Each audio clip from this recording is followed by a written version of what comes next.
Paulo aos Coríntios, capítulo de número 12. Eu porto uma Bíblia de versão NVT. Se vai colocar na tela, é importante acompanharmos a mesma versão, NVT. Capítulo número 12, leremos alguns versículos, a partir do versículo 1.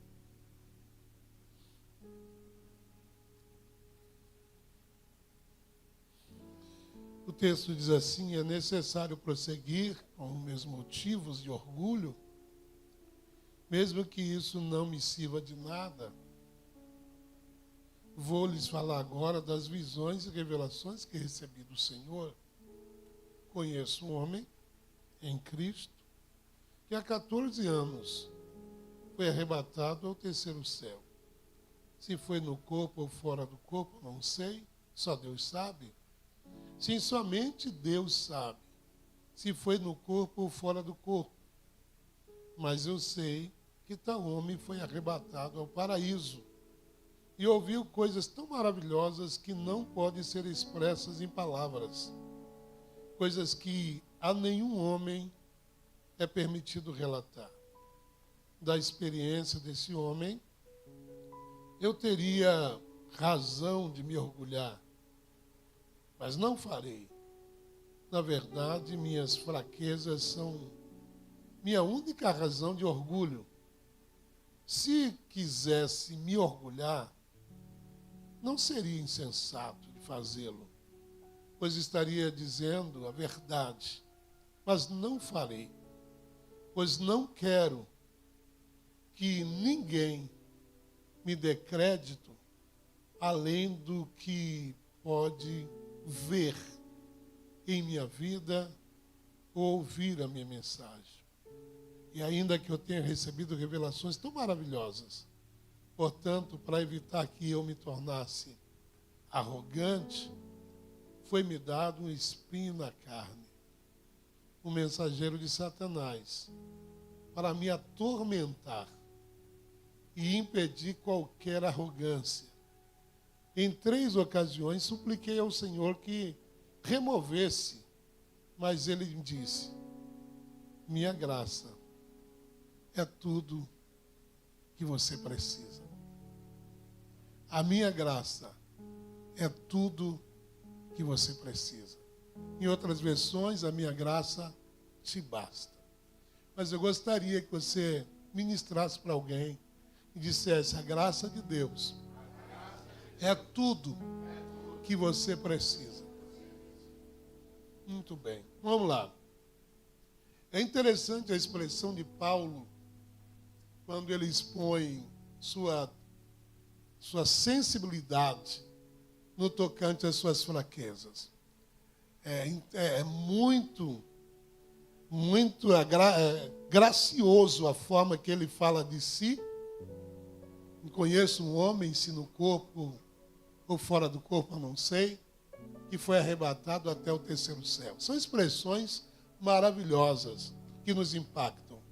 Mas o mais interessante é que Paulo deixa muito claro que, apesar de ser um homem espiritual, apesar de ser arrebatado até o terceiro céu, isso não isentava das aflições do tempo presente.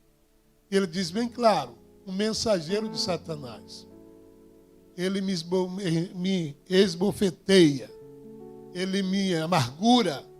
Interessante que é permitido por Deus. Então, por mais alto que seja o nosso nível espiritual, nós somos passivos a tudo isso, pastor Antônio.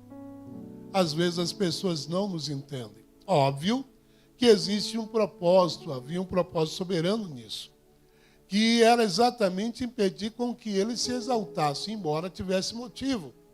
Paulo, em muitas vezes, fez sua defesa. Uma das questões, uma das cláusulas da vida de Paulo, de sua defesa, ele deu muitas vezes com crentes da Galácia e outros, inclusive, nos debates que havia no concílio em Jerusalém. E muitas vezes alguns queriam desprezá-lo, ignorá-lo, porque achava que ele não era apóstolo, porque não havia andado com Jesus. Mas ele esteve com Jesus. Ele esteve com Jesus. Enfim, ele era ignorado. E aí sofria esse repúdio de alguns da época. E, enfim, agora ele diz, olha, eu sou poliglota, eu tenho conhecimento. Eu poderia me orgulhar. Eu poderia, porque nenhum de vocês foram arrebatados até o terceiro céu. Eu fui. Eu teria todos os motivos. Mas Deus permitiu que o mensageiro de Satanás me colocasse um espinho na carne. É uma incógnita hoje, inclusive teológica, a definição de que espinho seria esse. Existem muitas especulações. Pastor Antônio, acredito na sua carreira ministerial, já ouviu inúmeras especulações, já ouvi falar que Paulo era epilético, já ouvi falar que a questão do espinho era a visão que não era nítida. Enfim, são muitas as especulações. Mas não nos importa descobrir. Quando chegarmos no céu, após ver Jesus, aí a gente pergunta a Paulo. Né? Mas por enquanto a gente se agracia pelo que ele disse. Pois bem, e ele disse, esse espinho me foi colocado para que eu não me exaltasse, para que eu não crescesse acima do limite. É assim que Deus faz. Nós somos seres extremamente limitados. Enfim, ele disse, Senhor, 3 vezes ora, tira de mim, não tiro. Porque tem oração que Deus não ouve não, irmão. Tem oração que tu vai jejuar, vai orar, vai clamar, vai gritar, e Deus cruza o braço e diz, eu não vou te ouvir. Por quê? Porque existe um propósito. E o propósito é colocar freio na gente. É amadurecer a gente. E Deus responde para ele, a minha graça te basta. A minha graça é tudo que você precisa. Diante de um mundo que vivemos tumultuado, complexo, cheio de traumas, um mundo em que valoriza-se coisas fúteis, um mundo em que valoriza-se o que as pessoas têm, não o que são. Na verdade, muitos estão se ensoberbecendo, muitos estão crescendo além do limite e acham-se donos de tudo. Eu tenho, inclusive, uma fala que eu ministro aos obreiros de lá, dizendo que nenhum de nós temos ministério, o meu ministério, pronome possessivo meu, não é? Que não é de fato nosso, nos é emprestado, não é? E o Senhor nos emprestou, mas alguns que querem se engabar, querem sentir-se maior que o outro, e dizem, não, o pastor Antônio não reconhece o meu ministério, como se ele criasse, fundasse, etc. E de fato nós não temos absolutamente nada. Se estamos onde estamos, se chegamos onde chegamos, se temos o que temos, é resultado de você não estaria aqui se não fosse você não teria o que tem se não fosse você não seria usado da forma que é se não fosse nenhum de nós conseguiríamos absolutamente nada se não fosse Aleluia. Mas enfim, o que é graça? Existem também muitos sinônimos. Muitos teólogos dão as suas definições, algumas embasadas dentro de suas origens. Mas, enfim, graça é um substantivo feminino oriundo de um termo latim, gratia. Significa benevolência, é uma das definições. Benevolência, mercê, estima, ou favor que se dispensa ou recebe. Graça também pode corresponder às características agradáveis de uma pessoa. Alguém que tem graça agrada. Alguém que tem graça atrai outras pessoas através da sua carisma e atitudes. No âmbito da teologia, graça consiste no dom sobrenatural. Nós não somos salvos pelas obras, somos salvos pela... Não é a obra que nos garante a salvação, é a misericórdia, é a graça. Então é um dom, graça é um dom gratuito de Deus ao homem, quando ele recebe Jesus como Salvador, Senhor e Salvador da sua vida. O texto em foco realça a graça, realça o poder da graça. na vida do apóstolo Paulo, no momento em que se sentia frágil, fraco, debilitado, bombardeado, por causa do espinho na carne que o afligia, a fim de frear o seu orgulho. Deus estava dizendo para Paulo que Deus, lhe era suficiente, que ele não precisava absolutamente de nada. Deus era suficiente para sustentá-lo nos momentos de fraqueza. Todavia, neste episódio, certificamos um dos grandes efeitos da graça, que é aperfeiçoar o poder de Deus nos momentos de fraqueza. Quando você imagina que está fraco, a graça de Deus se manifesta e diz: eu faço dessa fraqueza forte. Eu faço com que você vença, mesmo você se sentindo frágil, fraco, inútil. Eu faço com que a graça te torne útil, capaz, vencedor. Com espinho ou sem espinho, você vence. Com luta ou sem luta, você vence. Por quê? Por causa da graça. Aleluia.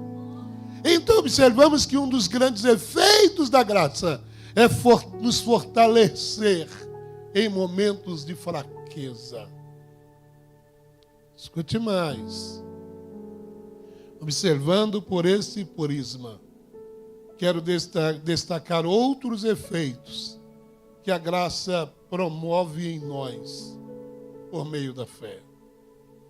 O outro grande efeito, além de fortalecermos no momento de fragilidade, aqui, voltado para esse momento, o dia de hoje, um dos efeitos da graça na vida do crente é revelar aquilo que está oculto. A graça tem o poder de trazer à luz aquilo que estava oculto. A graça foi inaugurada com a morte de Cristo na cruz. E quando isso acontece, quando Cristo morre na cruz, foi lido inclusive pelo pastor Eduardo, o véu se rasga de alto a baixo. Agora entenda. A narrativa do livro de Êxodo nos ensina que esse grosso véu era feito de material azul, roxo e escarlate de linho fino, torcido. Segundo Flávio Joséfo, o véu tinha 12 centímetros de espessura, em que cavalos puxando de lados não conseguiam parti-los. Então observe que é um tecido com uma garantia dada, inclusive, pelo próprio Deus, orientada por Deus, a que fosse confeccionado, com que não se rasgaria de qualquer forma. Mas quando o nosso Cristo morre, o véu se rasga. Agora entenda isso. Por que então o Senhor diz que a graça tem o propósito de revelar o que estava escondido? Aqui é que está a questão. Por que o véu se rasgou? Óbvio, se você sentasse com um teólogo, ele vai dizer: véu rasgou-se por causa da antiga e a nova aliança, etc. Mas um dos grandes propósitos ocultos, escondidos, melhor dizendo, nas suas entrelinhas, do segredo do véu se rasgar, é que Deus estava revelando algo que muita gente não sabia. Observe. O propósito do véu do templo era separar o lugar santo dos santos, onde estavam as imagens dos querubins que protegia a arca, aquela caixa de madeira, coberta de ouro, em que dentro havia a tábua da lei, o maná e a vara de Arão. Aquela arca era símbolo da presença de Deus. Então o véu do templo, ele tinha a função de separar o lugar santo do santo dos santos. Uma vez por ano, os sacerdotes recebiam a oferta de sacrifício pela culpa, pelo pecado do povo. Fazia todo o ritual. E após receber a oferta e oferecer sacrifício por si, ele entrava no Santo dos Santos, onde havia a arca, simbolizada na presença de Deus, e intercedia por Deus ao povo na presença da arca. Mas, pastor, onde está o segredo nisso? Escute. Quando Nabucodonosor invadiu Jerusalém, 586 a.C., causou um grande incêndio que teria destruído o templo. Desse momento em diante, a arca desapareceu. Agora escute isso, por favor. Se lá no templo de Herodes, véu alto baixo, não existe por trás do véu arca nenhuma, o que revela isso? Os sacerdotes estavam nada mais, nada menos que iludindo o povo de inverdades por trás do véu. Observe isso. Pegava a culpa do povo, adentrava ao Santo dos Santos. Mas como? Não tem arca, não tem presença. O povo não sabia. E eles iludiam o povo. Quer dizer, eram cultos embasados em inverdades, em mentiras. Agora escute isso que eu quero lhes falar. Se no altar o nosso culto não tem verdade, nós comprometemos o culto do público. Como assim, pastor? Vocês estão lembrados quando Jesus entra no templo e vê no pátio aquele montão de pessoas, mercadores, vendendo pombas, vendendo tudo na porta do templo, ele sai virando tudo. Aí você pergunta, mas por que Jesus fez isso, sabendo que a arca não estava do outro lado? Jesus fez isso exatamente para anunciar aquelas pessoas, aqueles homens, que quando não há verdade no altar, o povo traz para qualquer coisa para o culto, que vai interferir a qualidade do público, do culto do público. Essas são as verdades do altar.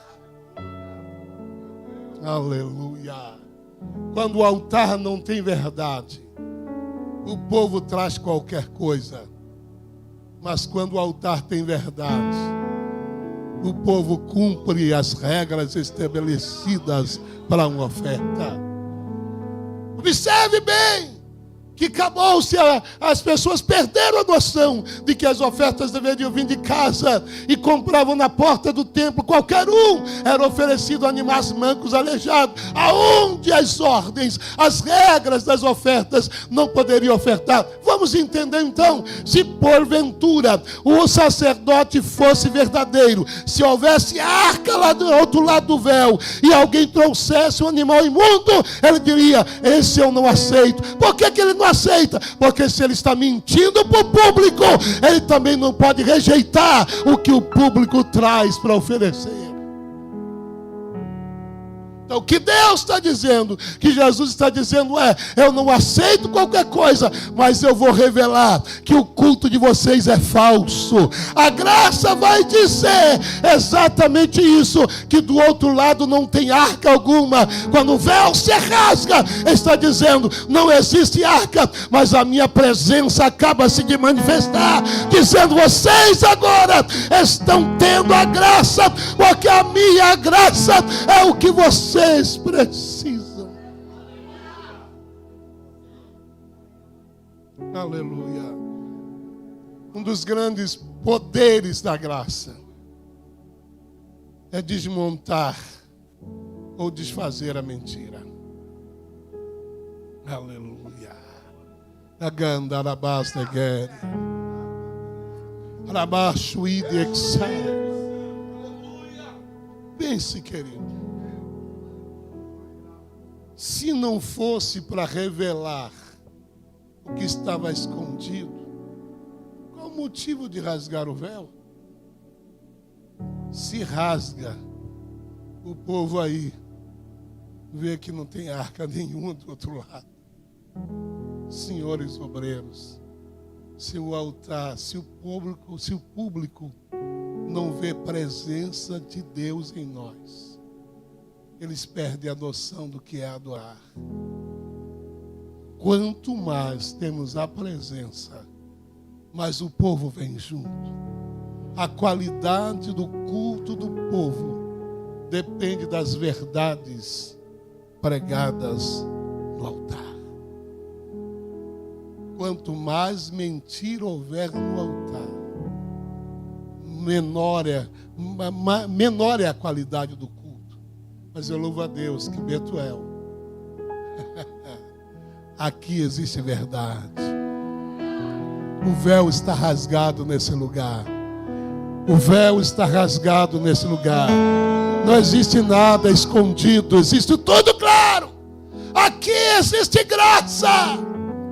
Aleluia. Se isso é verdade, aplaudir ao Senhor.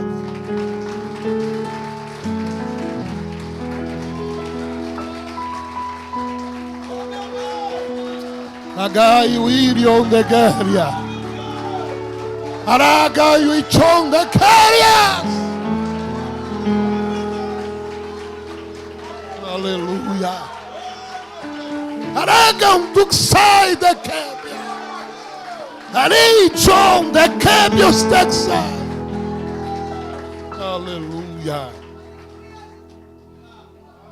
A graça revela. A graça revela. A graça revela. Enquanto para a lei o pecado só era caracterizado depois de consumar, a graça revela o pecado dentro de nós. Aleluia. A graça revela o que está escondido. Muito bem. Além desse grande propósito da graça, que é revelar o que estava oculto, que está por trás do véu. Um outro grande propósito da graça é tornar possível aquilo que era impossível. Qual a ideia da graça?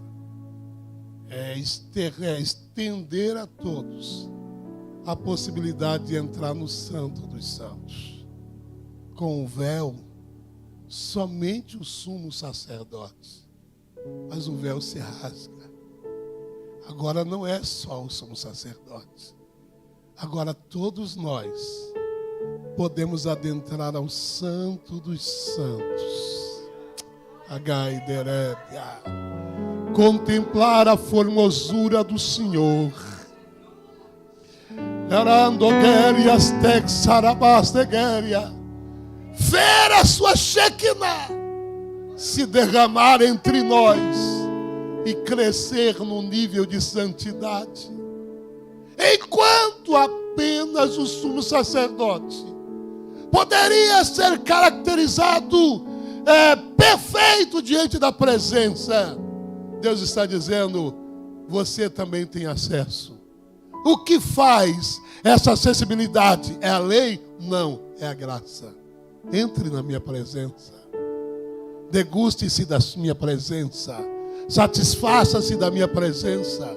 Só não entra na presença de Deus e alcança a santidade quem não quer. É interessante observarmos alguns detalhes, principalmente na linha teológica, algumas curiosidades.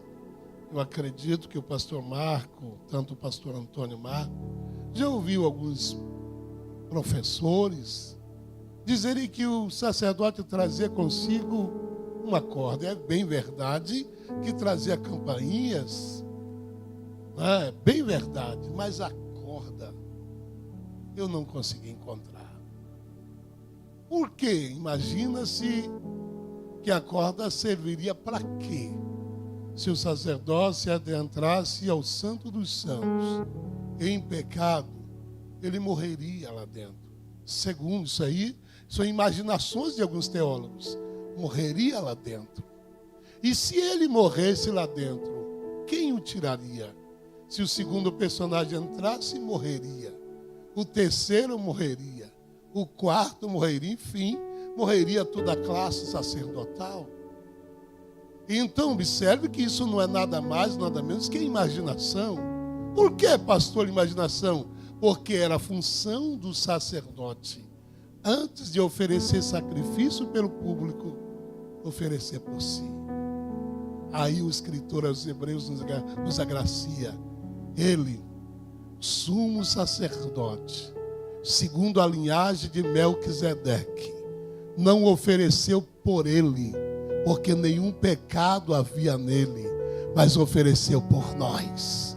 Então observe que na verdade o Santo dos Santos possibilitava ao sacerdote um nível de santidade elevada.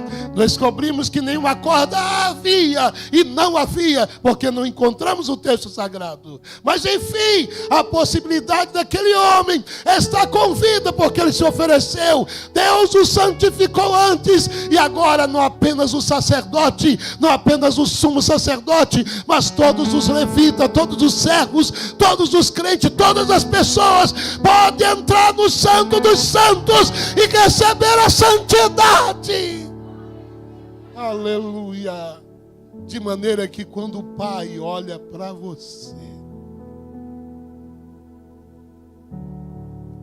somente para refletirmos, pergunte ao seu irmão: quando o Pai olha para você, ele vê um pecador ou um santo?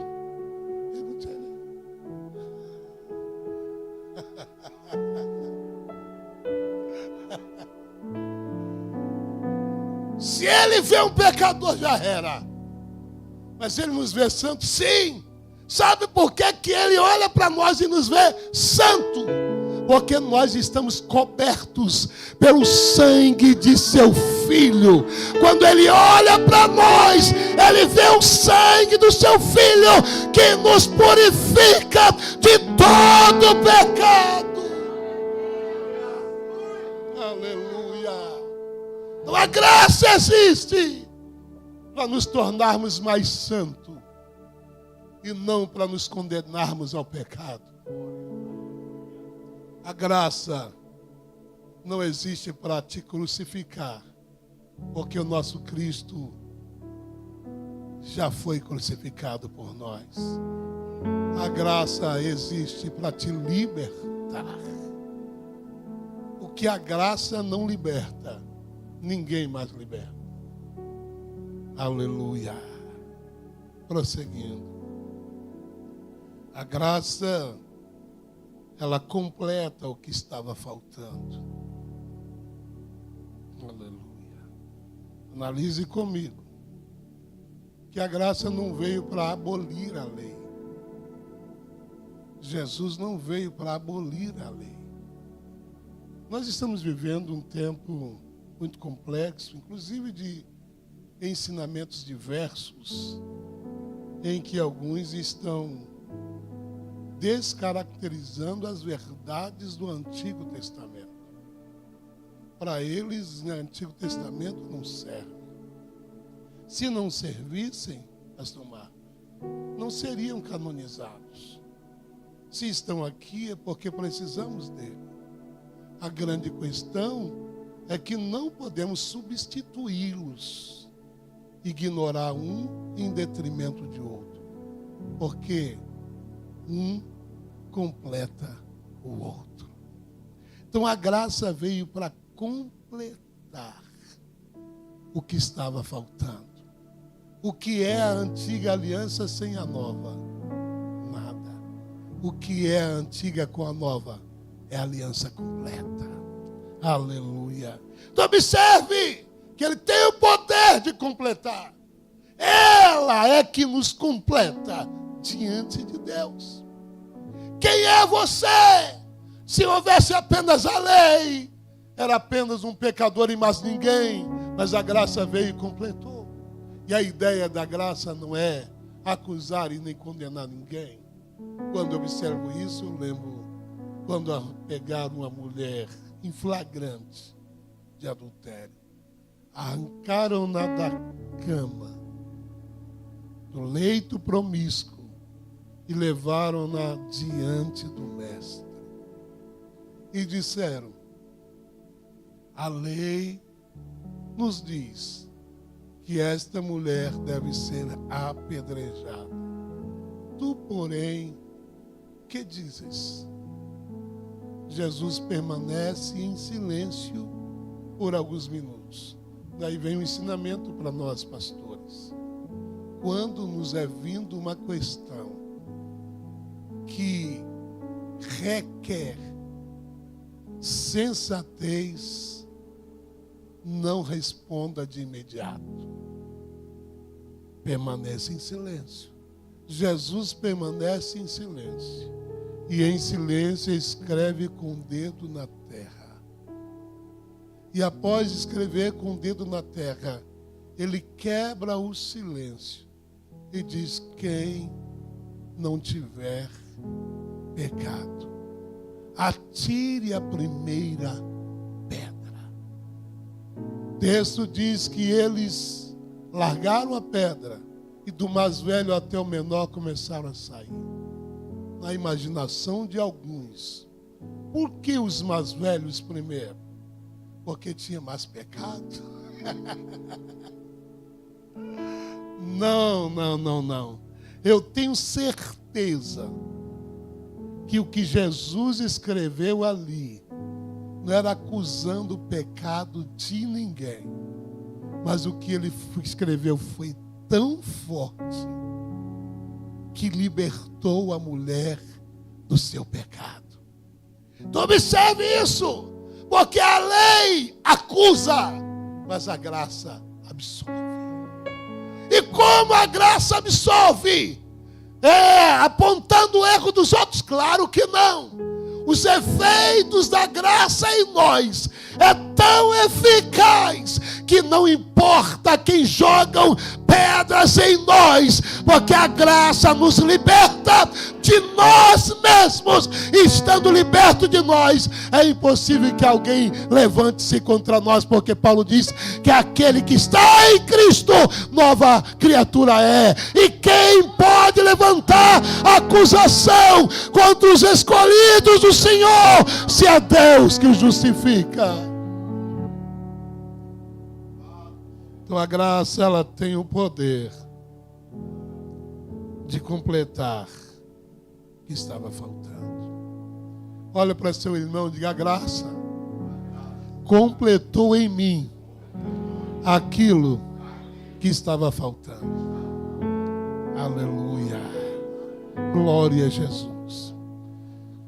Prosseguindo, por questão do tempo,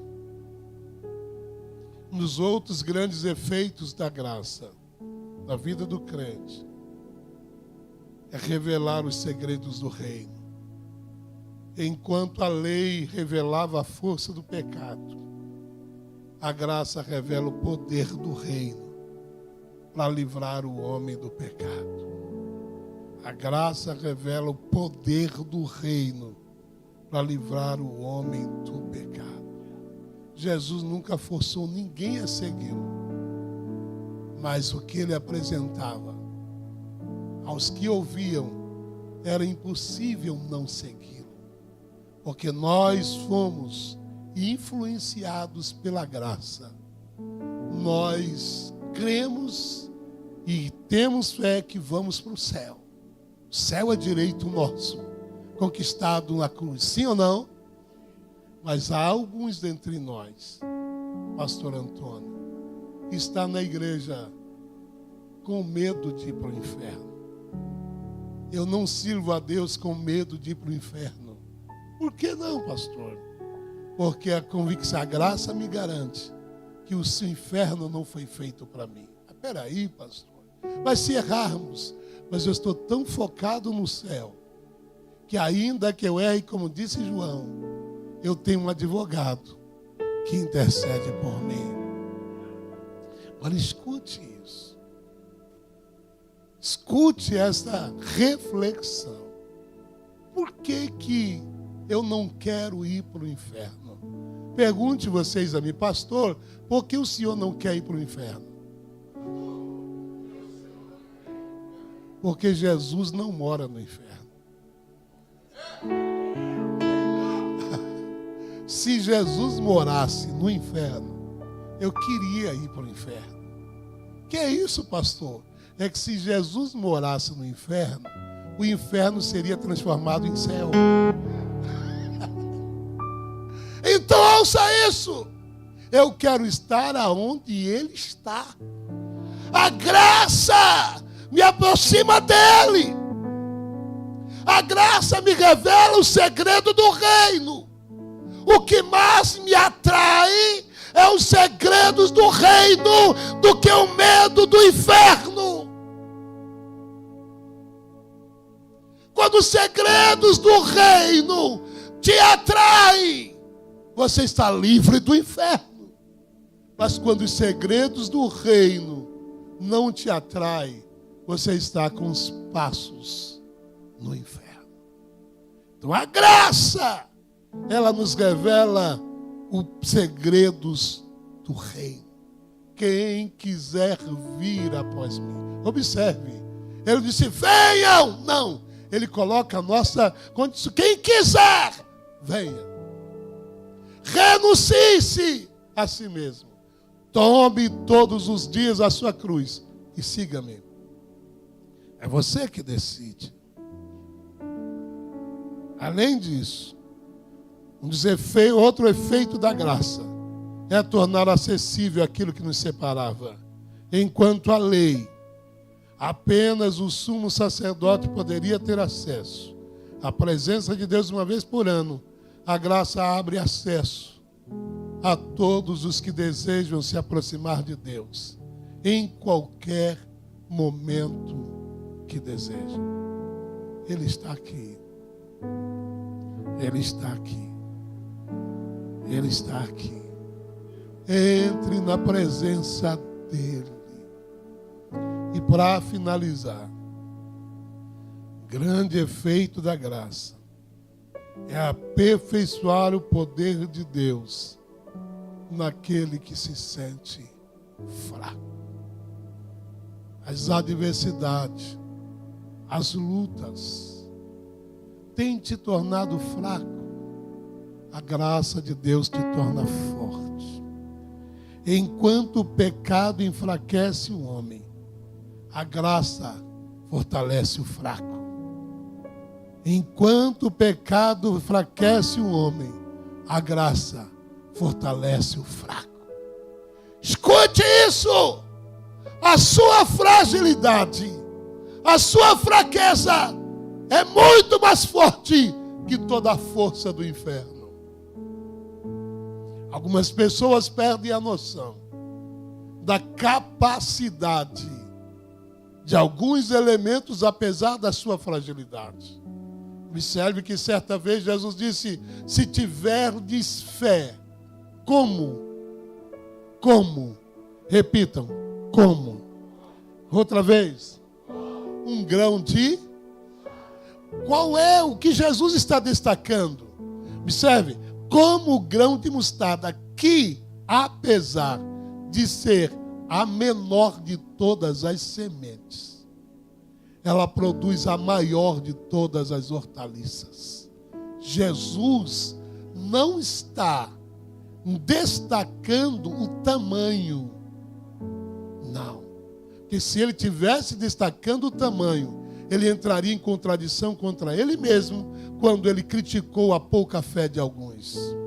Não, pastor, não. O que Jesus destaca não é o tamanho. O que Jesus destaca é a capacidade, apesar do tamanho. Então o que Jesus destaca não é simplesmente a tua fraqueza, é a tua capacidade, apesar de ser fraco. Aleluia. Olha para alguém que está do teu lado, que você é mais forte do que você imagina. Aleluia. Então, querido, adore ao Deus da tua vida, porque apesar de fraco, tu tem uma capacidade de subsistir às adversidades do inferno contra ti. apesar de fraco, não te impede de que você seja trasladado até o terceiro céu. Apesar de fraco, você não fica para trás, vencido pelo pecado. Apesar de fraco, você entra no Santo dos Santos, a fim de adorá-lo, exaltá-lo e bendizê-lo. Enquanto o adversário diz: você é fraco, aí Deus diz: a minha graça fortalece esse fraco. Um dos grandes efeitos da graça na vida do crente é fortalecermos apesar de fracos. Quem dentre nós nunca sentiu um momento de fraqueza? Quem dentre nós nunca oscilamos? Não importa o que você esteja passando hoje. O que importa é que a graça de Deus te é suficiente. Vê se você consegue, pelos olhos espirituais, vê se você consegue ver graça no seu irmão que está do seu lado. Se tem graça, aperte a mão dele. Glorifique, adore, fale em mistério com ele. Porque a graça repousa sobre você. A graça repousa sobre você.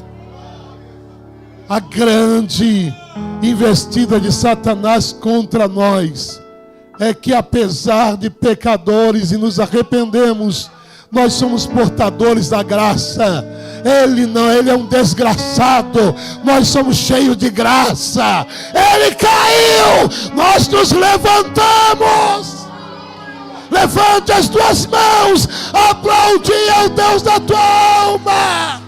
Exatamente por causa da graça que existe em você.